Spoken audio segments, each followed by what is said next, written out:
आपण पाहत आहात प्रेस मीडिया न्यूज।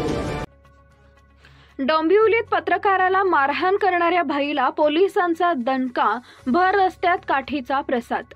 डोंबिवली येथील पश्चिमेतील महात्मा फुले रस्त्यात परिसरात दहशत असलेला एक भाई रविवारी रात्री 8 वाजेच्या दरम्यान महात्मा फुले रस्त्यावरून स्वतःची मोटार चालवत होता।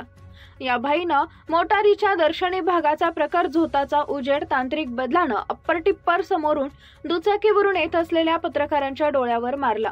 त्यामुळे दुचाकीवरील वाहन चालक पत्रकाराला काही क्षण दिसेनासं झालं। तो जागीच थांबला। यावेळी मोटारीतील भाईनं दुचाकीला वळण देऊन पुढे जाऊन गाडी थांबवत त्यानंतर पत्रकाराला शिवीगाळ करत मारहाण केली। पत्रकाराच्या तक्रारीवरून विष्णुनगर पोलिसांनी संबंधितांविरुद्ध गुन्हा दाखल केलाय।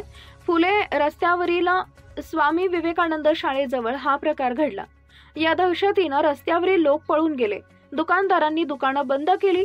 या भाईच्या इतर 6 साथीदारांनी वाहनातून उतरून दुचाकीवरील पत्रकारांना आणि त्यांना वाचवण्यासाठी मध्ये पडलेल्या 4 पत्रकारांना लाथा बुक्क्यांनी मारहाण केली। एका पत्रकाराचा चष्मा तुटला। हे लोक जाम शाणे आहेत, यांना संपवून टाका असं बोलत पत्रकारांना शिवीगाळ केली। पोलीस उपायुक्त अतुल झेंडे यांना ही माहिती समजताच त्यांनी तातडीनं विष्णुनगर पोलीस ठाण्याचे वरिष्ठ पोलीस निरीक्षक संजय पवार यांना पत्रकारांना मारहाण आणि जीवेठार मारण्याची धमकी देणाऱ्या भाईला ताब्यात घेण्याचे आदेश दिले। विष्णुनगर पोलिसांनी तातडीनं हालचाली करून संबंधित भाईला ताब्यात घेतले। उपायुक्त झेंडे यांनी स्वतः आपल्या वर्दीचा हिसका दाखवत भाईला भर रस्त्यात लाठीनं झोडपलं।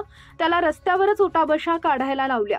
हा सगळा प्रकार पाचचारी पाहत होते। या भाईला अद्दल घडवल्याबद्दल फुले रस्ता उमेशनगर परिसरातील नागरिक समाधान व्यक्त करत आहेत। Bureau report, press media, Suraj पारवे।